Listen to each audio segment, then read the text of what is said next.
son 6 reglas. Están para que ustedes las lean, pues no se las voy a leer. Es para que ustedes las tengan en cuenta cuando ustedes apliquen conocimientos en la vida, conocimientos científicos y conocimientos de la medicina.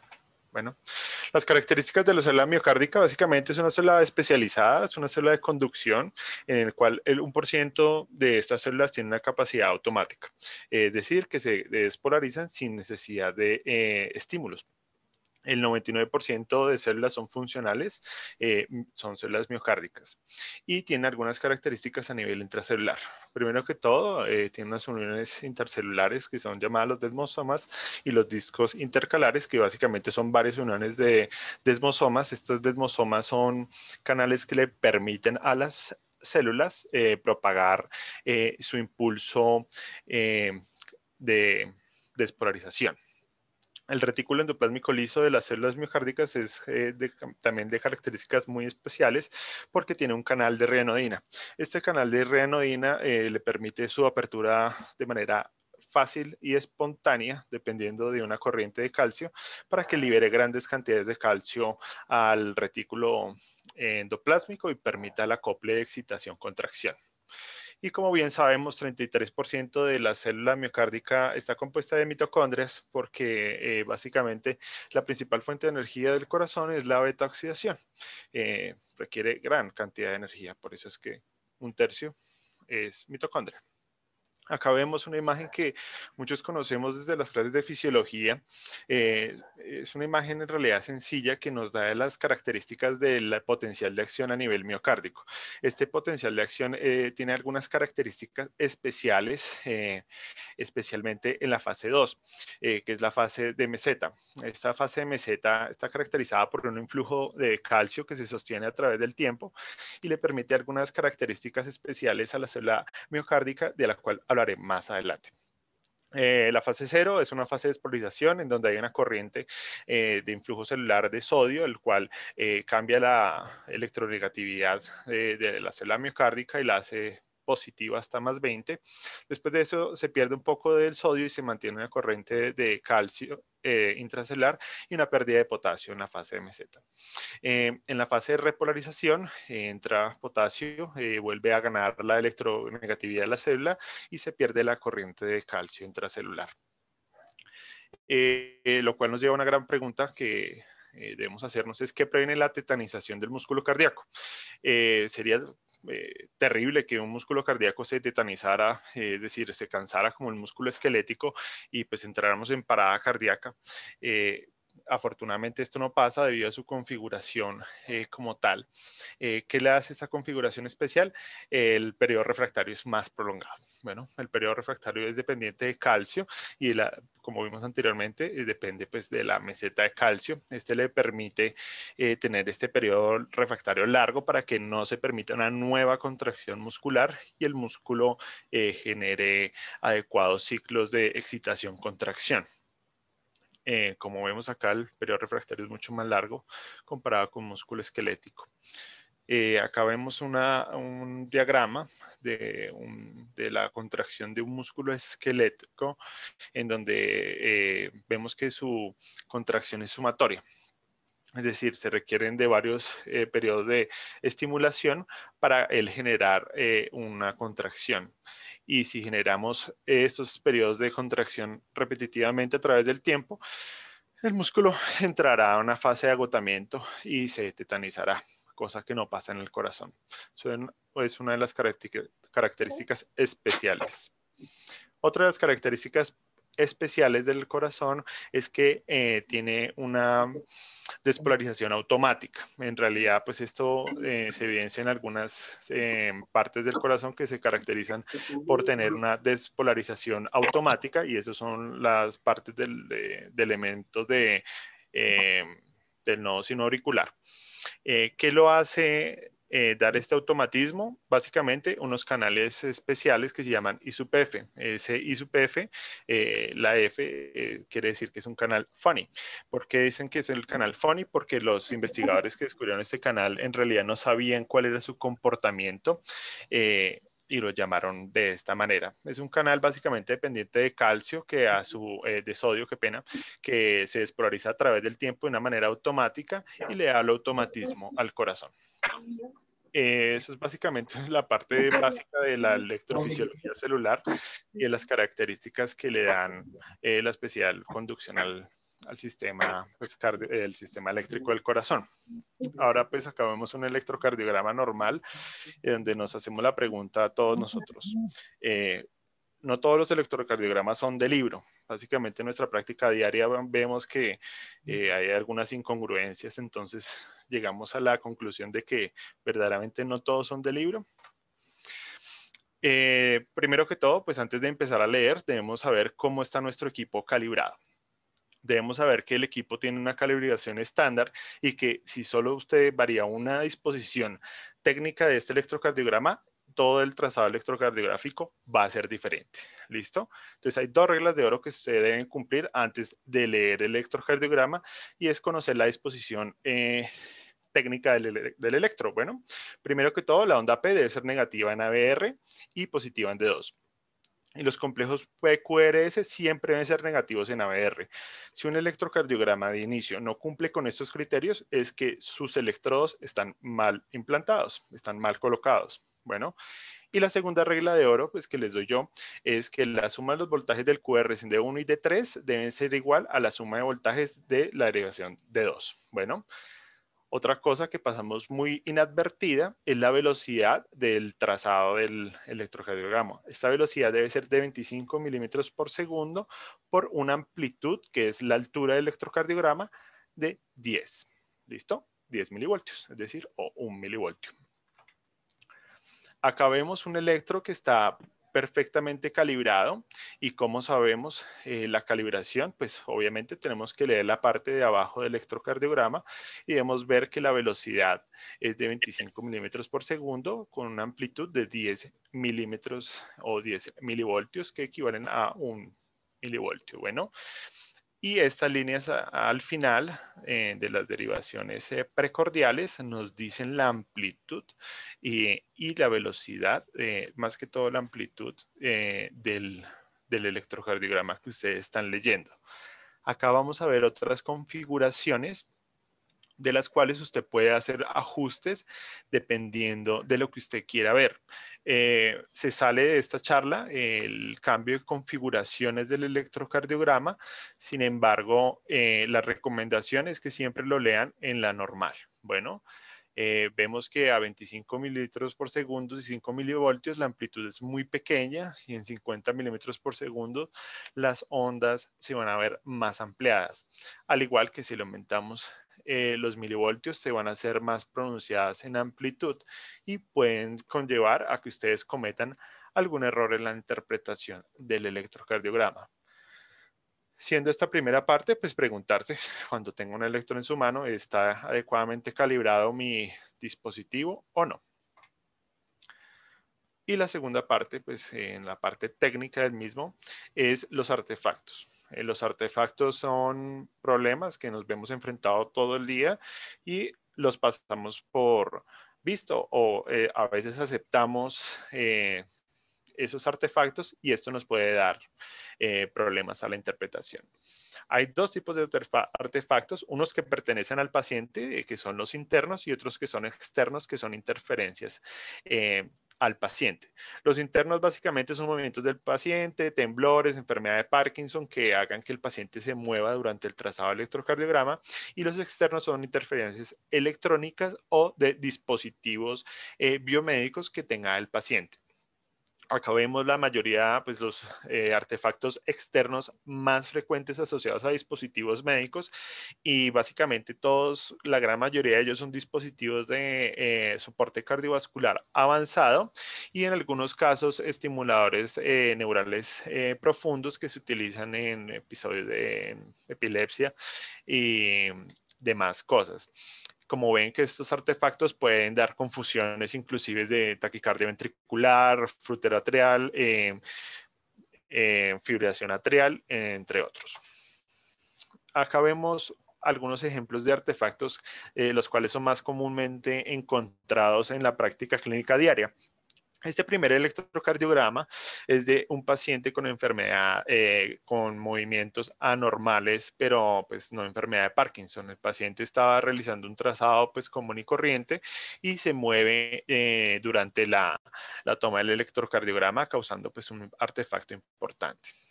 Este segundo artefacto es de un paciente con enfermedad de Parkinson, el cual pues obviamente no se puede interpretar ese electrocardiograma. Y este último es un trazado que en realidad pues no es muy común encontrarlo y es muy fácil confundirlo con una fibrilación auricular, pero es un paciente que vive cerca a, bueno, no vive cerca, en realidad le tomaron cerca a una torre de energía el electrocardiograma. La importancia de los artefactos, porque estos nos pueden llevar a cometer errores. Básicamente, usted se despierta a las 3 de la mañana y lo llaman a las 3 de la mañana porque hay un paciente con este electrocardiograma y usted pues en su trasnocho va a decir que tiene una taquicardia ventricular. Sin embargo, debemos evaluar sistemáticamente el electrocardiograma y vemos que está lleno de artefactos, de ruido y de que probablemente en esta derivación de 2, usted va a decir que hay unos complejos anchos que son regulares, con voltaje diferentes. Dice, no, su paciente tiene una taquicardia ventricular polimorfa. Hay que darle manejo de urgencias con antiarrítmico. Bueno, más adelante verán el significado patológico de esta. Sin embargo, usted se da cuenta de que hay otras derivaciones que o bien comparten el mismo trazado, pero hay una derivación que no lo hace. Bueno, esto nos debe dar a sospechar de que hay un gran artefacto que nos puede llevar a tomar una terrible decisión en un paciente. Acá vamos a ver el sistema de conducción eléctrico del corazón. Básicamente cada onda, cada despolarización tiene un significado en el electrocardiograma. Bueno, acá vamos a ver cómo se da el impulso normal. El impulso normal ocurre en el nodo sinoatrial con sus 3 haces internodales y su haz posterior que va a despolarizar de manera organizada el atrio derecho, posteriormente hacia el atrio izquierdo va a generar sus corrientes que más tarde hablaré. Pasando hacia el nodo AB y la porción compacta del nodo AB, que lo que hace es compactar el estímulo y retrasarlo un poco para mandarlo hacia las ramas derechas e izquierda de las de His. Eso es básicamente cómo ocurre la transmisión de la electropositividad en el electrocardiograma. Acá vemos que las diferentes estructuras tienen algunas especialidades en su manera de conducir la velocidad y en su ritmo de conducción automática. Como les dije previamente, 1% de las células de miocardio tienen la capacidad de conducirse en ausencia de estímulo y esas hacen parte de todo el sistema eléctrico del corazón. El nodo sinoatrial es el nodo que conocemos como el nodo marcapasos fisiológico del corazón, que se despolariza de 60. Hay 2 preguntas. Okay. Se despolariza 60 a 100 latidos por minuto. Luego llegamos al nodo AB, que obviamente se despolariza un poco con menos automatismo, de 40 a 55, y vamos perdiendo velocidad, pero vamos perdiendo frecuencia de despolarización, pero vamos ganando velocidad. La máxima velocidad está en las ramas de las de His, si ven, de 2 metros por segundo, y en las ramas de Purkinje. Es porque necesitamos que el impulso sea rápido y fuerte en esta parte de la despolarización. Pero esta cosa no se mueve. Ya. Acá estamos viendo un trazado electrocardiográfico y todo lo que debemos ver en él, cómo debemos aprovecharlo para leer. Esta diapositiva es un poco recargada, pero es de suma importancia para que ustedes interpreten. Vamos a tratar de, en esta charla, de dilucidar todas estas pequeñas cosas que nos muestra el electrocardiograma. Básicamente acá solo quiero contarles de que hay segmentos del electrocardiograma y hay intervalos. ¿Cuál es la diferencia del uno del otro? Que los segmentos tienen que ser siempre isoeléctricos. Dentro de los más importantes, el segmento PR y el segmento ST. Los intervalos incluyen despolarizaciones del miocardio, pues la onda P, el QRS, el T y la onda U que en algunos casos se ven. Debemos saber que el intervalo PR tiene una duración de 0,12 a 0,22 segundos. El QRS tiene una duración de 0,12. El QT varía en hombres y mujeres y varía también según la frecuencia cardíaca de los pacientes. Más adelante diré cómo calcularla. Es importante ver el punto J. La mejor definición del punto J es dónde finaliza el QRS. ¿Listo? Donde finaliza el QRS, ese es el punto J. Esa es la definición más práctica que ustedes deben saber. La onda T, más adelante vamos a hablar de qué significa cada una, y la onda U.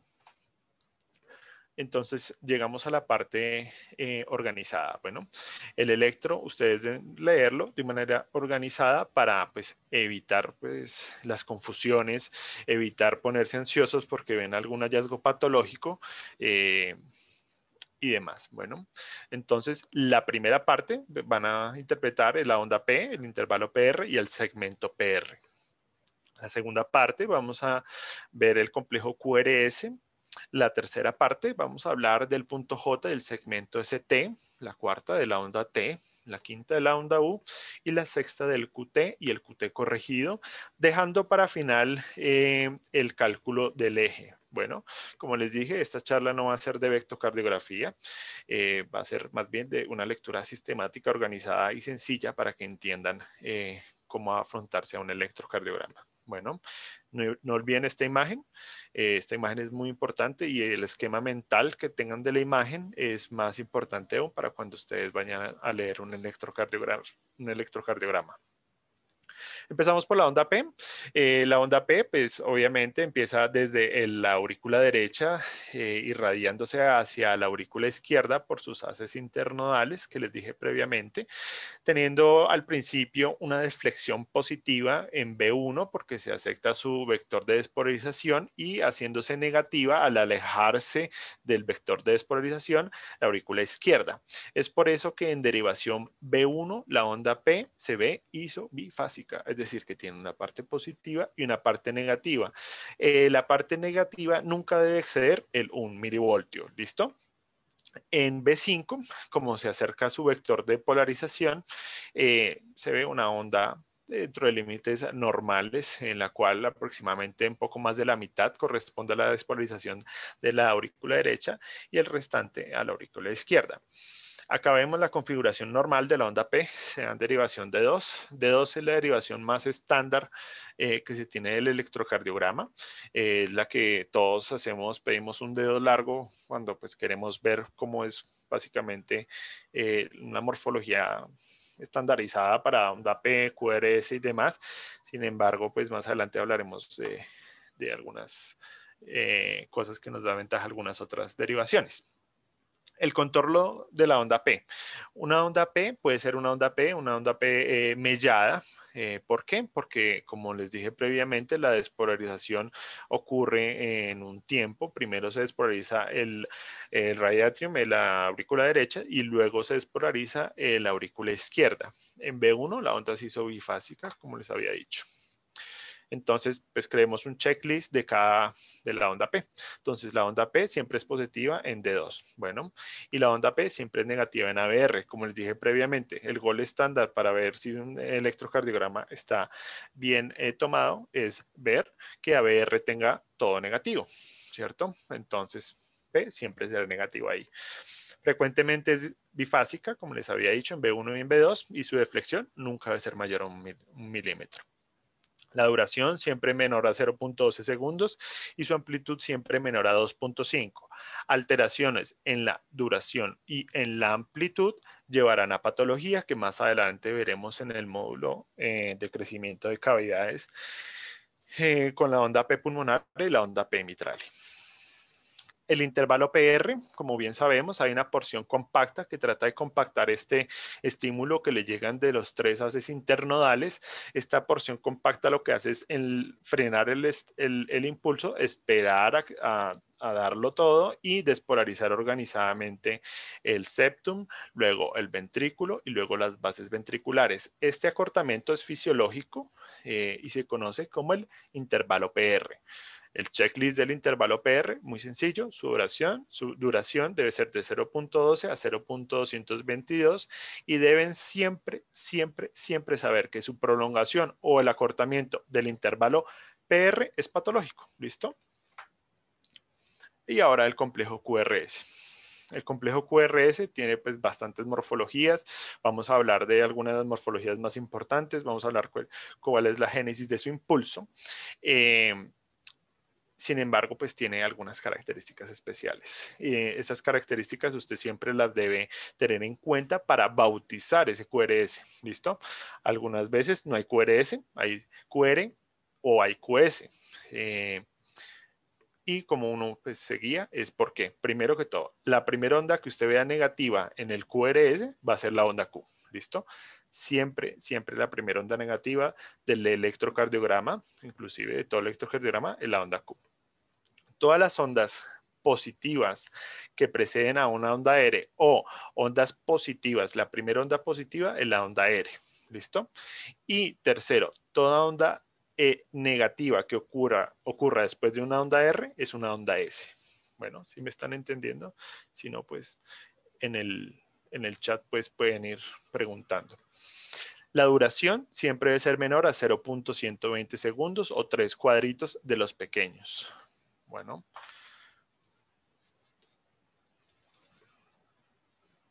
Cargando. Acá vemos todas las maneras de bautizar el complejo QRS.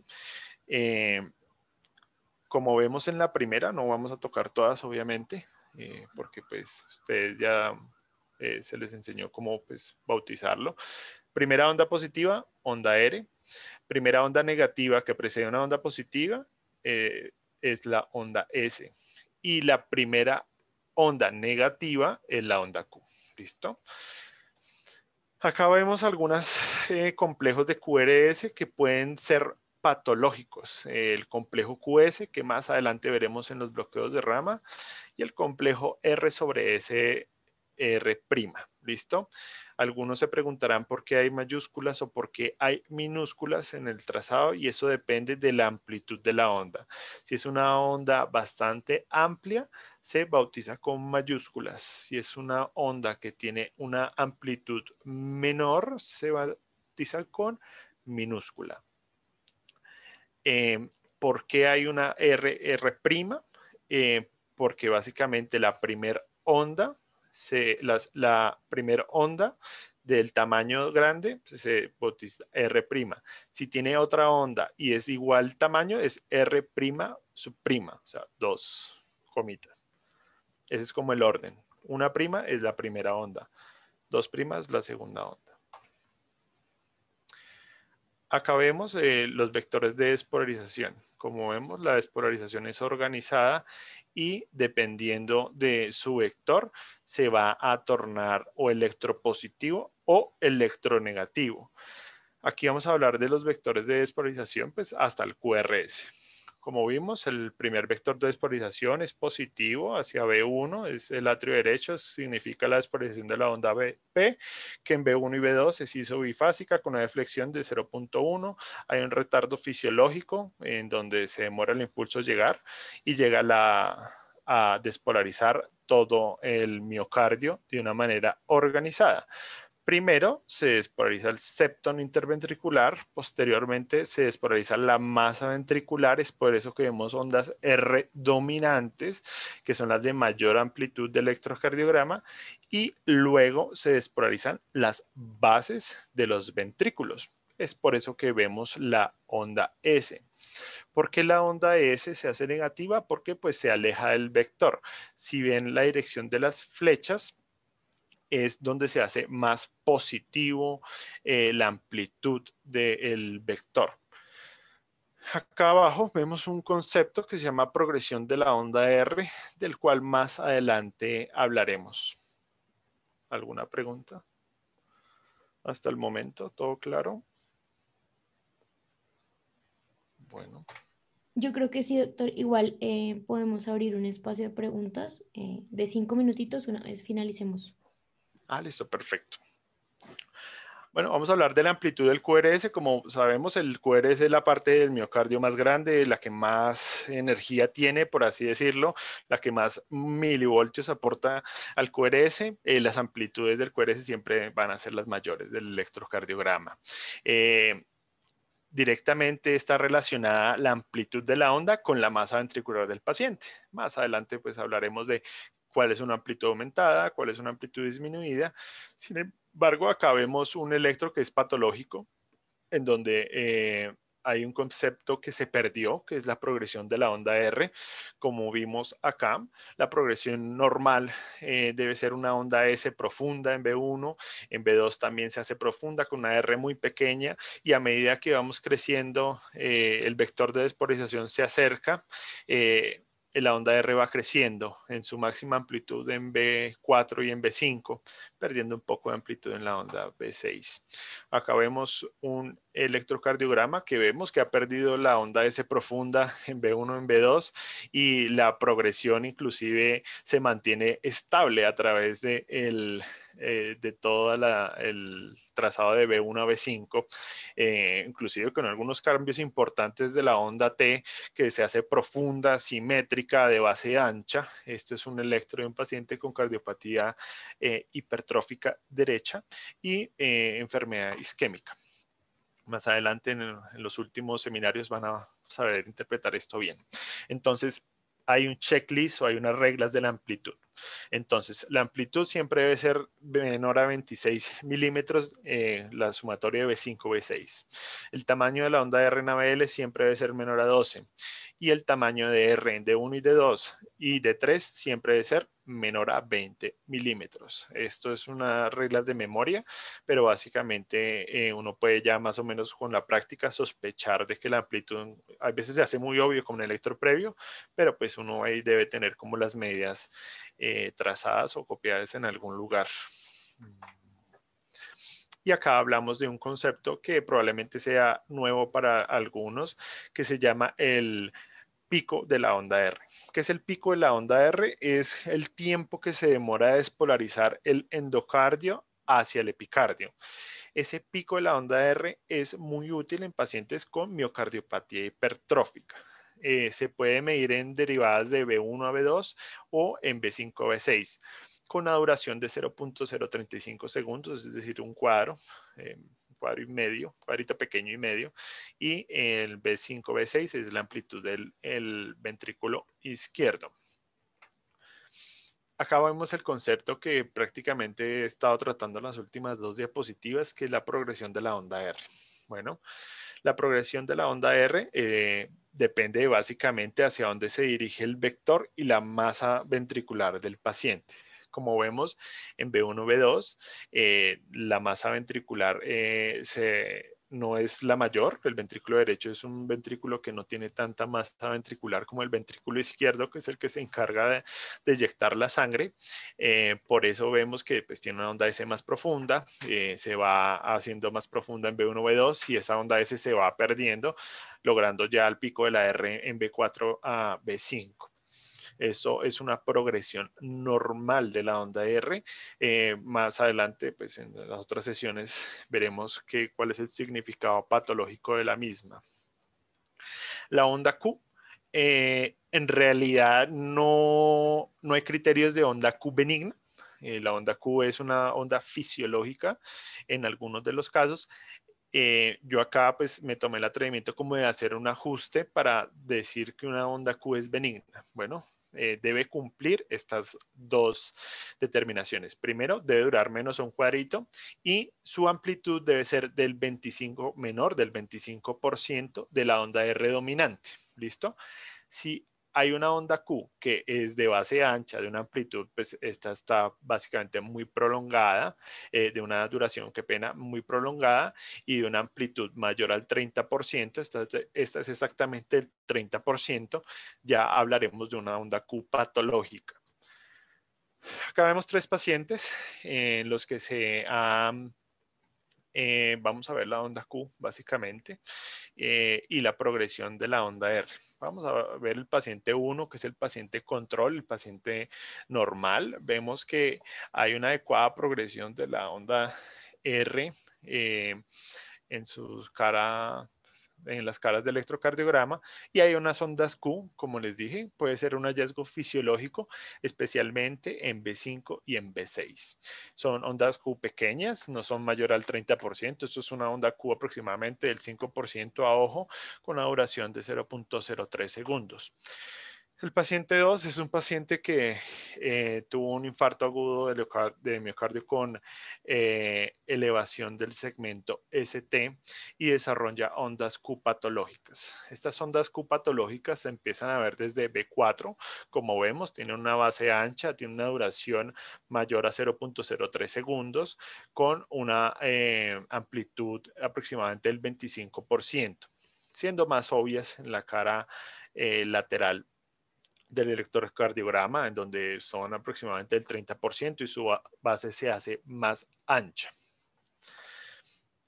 Acá tenemos un paciente en donde hay una pérdida de la progresión de la onda R,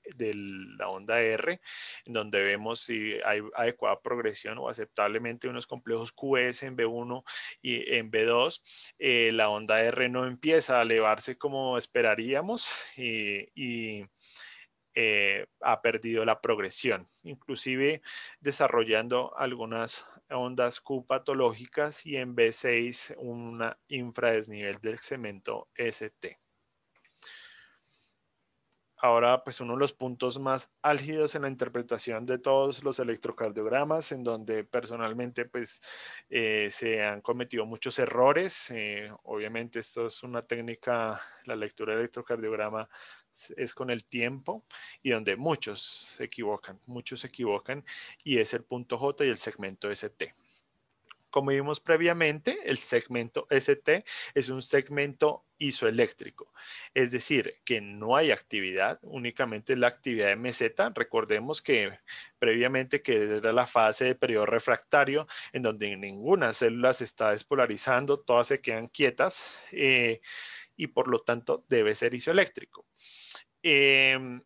Cuando hay alteraciones, es decir, el segmento ST se desplaza para arriba o para abajo, es porque hay alguna actividad eléctrica anormal. Eso ya es secundario y siempre es patológico. En la mayoría de casos, pues es debido a isquemia, porque todas las células no se empiezan a contraer al mismo tiempo, sino algunas se empiezan a contraer a destiempo, es decir, no respetan ese periodo refractario. Dos puntos críticos para medir el segmento ST.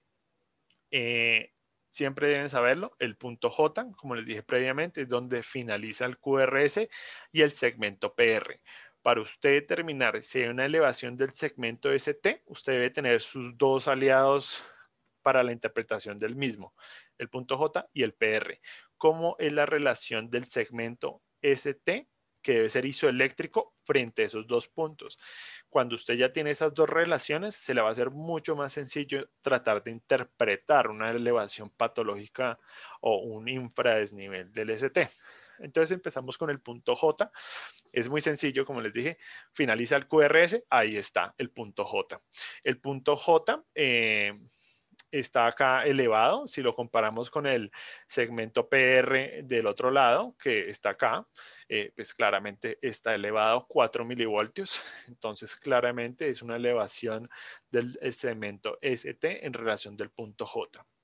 Acá vemos la deflexión del punto J, finaliza el QRS, trazamos el punto J, que es ahí donde está mi cursor, y lo comparamos con el PR de al lado. Acá vemos que hay un infradesnivel del punto J en 3 milivoltios. Algunos se habrán dado cuenta, la velocidad de este electrocardiograma es es de 50 milímetros por segundo, lo cual nos hace ver unos QRS mucho más anchos, entonces no se confundan por eso. Entonces, las reglas del segmento ST. Primero, el segmento ST debe ser plano e iseléctrico. Recuerden, no hay potencial de acción, es el potencial de refractariedad. La transición del ST hacia la onda T debe ser suave, no debe ser abrupta. Y si usted va a medir la desviación del ST, debe hacerse relación entre el PR previo y el punto J. Cuando usted tenga un cambio del segmento ST, pues en espejo o recíprocamente va a haber cambios de la onda T. Están íntimamente relacionados del uno del otro. Hay algunas críticas del punto J. Los electrofisiólogos dicen que no es tan isoeléctrico, que en algunos casos hay algunas células que se despolarizan, entonces han trazado otros puntos, especialmente eso ya es en cardiología invasiva, el punto J60 y el punto J80. Sin embargo, se sale de la charla. Y vamos a hablar de la onda T. Ya al final vamos a solucionar las problemáticas. De todas formas, esto es electronormal, Sebastián, pero ahorita vamos a hablar de las preguntas que se tengan. La onda T. La onda T casi siempre es positiva. Se permite solo que una onda T de todo su electrocardiograma sea negativa, solo una.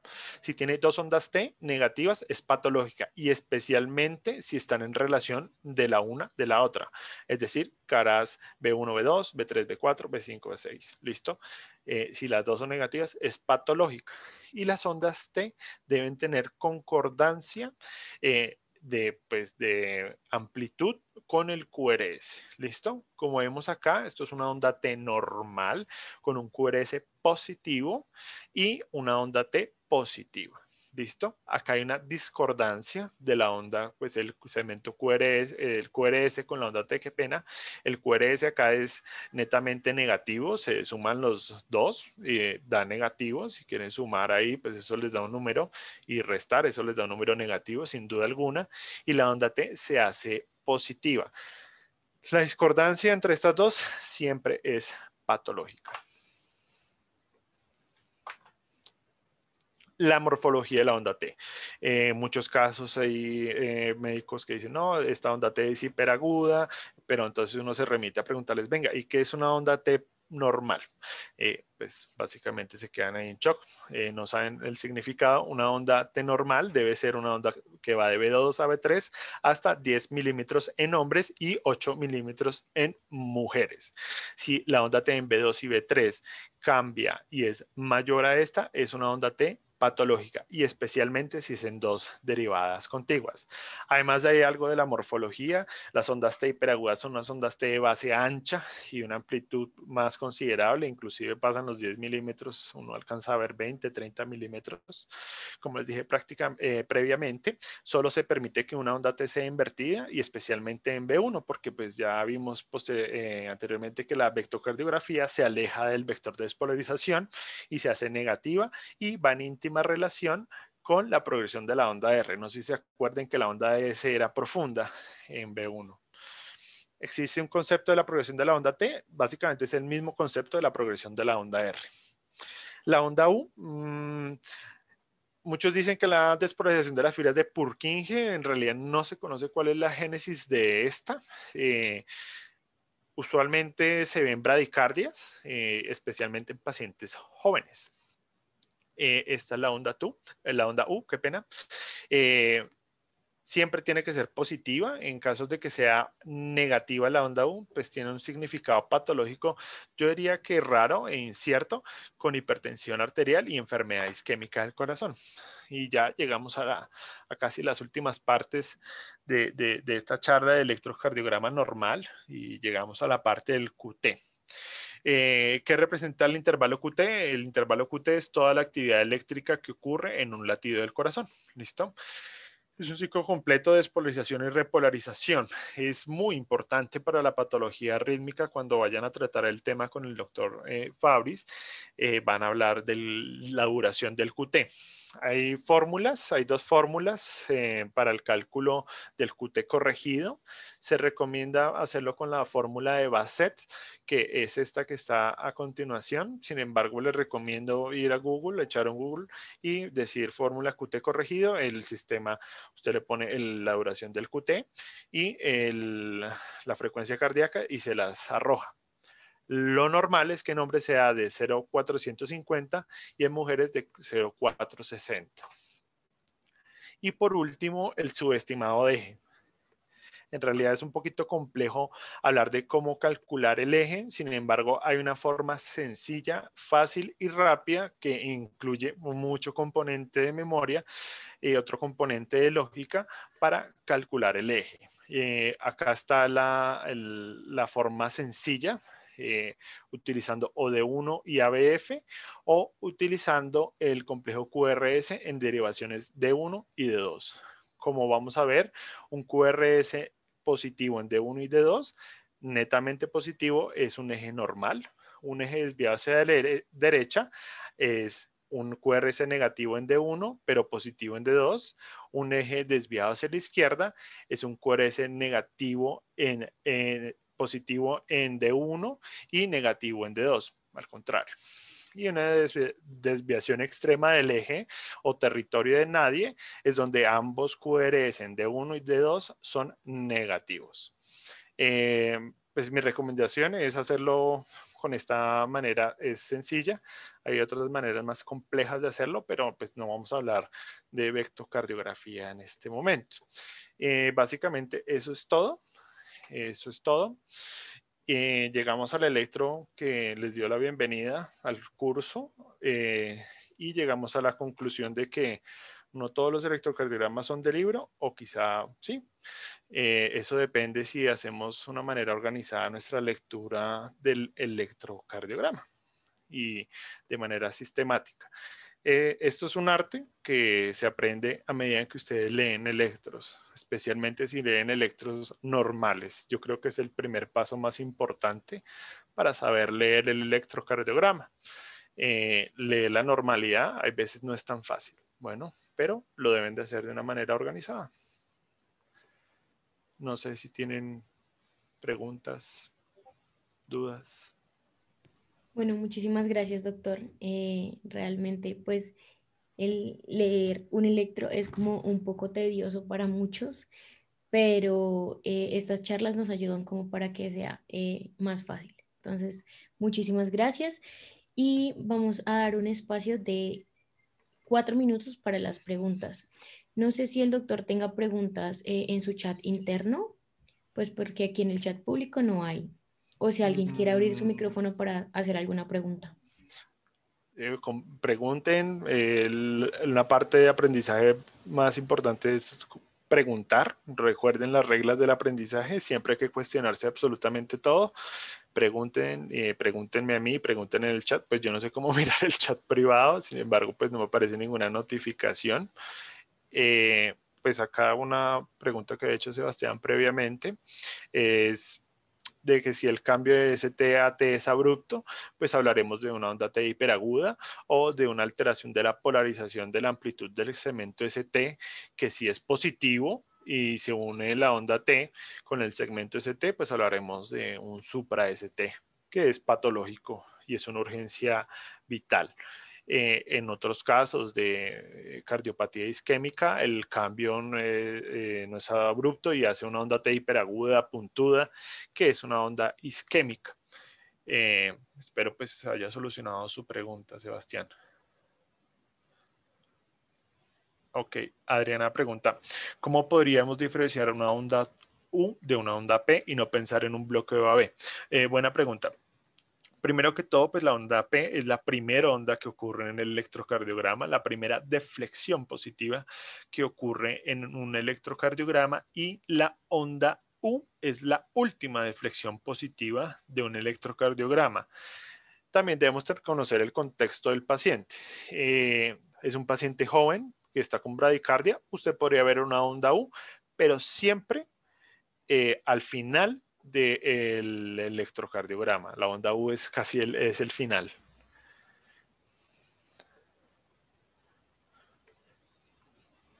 Ok, Oberto, buena pregunta. Él pregunta cuál es el mecanismo por el cual se eleva el segmento ST en la lesión debido a que es un tejido pues con daño y no presenta polaridad. En realidad es un tejido, sí es un tejido cicatrizal que presenta una alteración de la polaridad. Sin embargo, Berto, el mecanismo de la vectocardiografía en el infarto, pues se hablará en la última charla que es de cardiopatía isquémica. Sin embargo, te adelanto que es un tejido que presenta polaridad, si hay conducción ineficaz porque es una cicatriz básicamente o una reacción inflamatoria y si hay conducción eléctrica. Es más, se están despolarizando células de manera errónea en ese endocardio que está dañado. Eso depende básicamente de la corriente de la lesión que se haga. Hay dos tipos de corriente, pues adelante hablarán de ellas. Por eso usted ve infra o ve supra.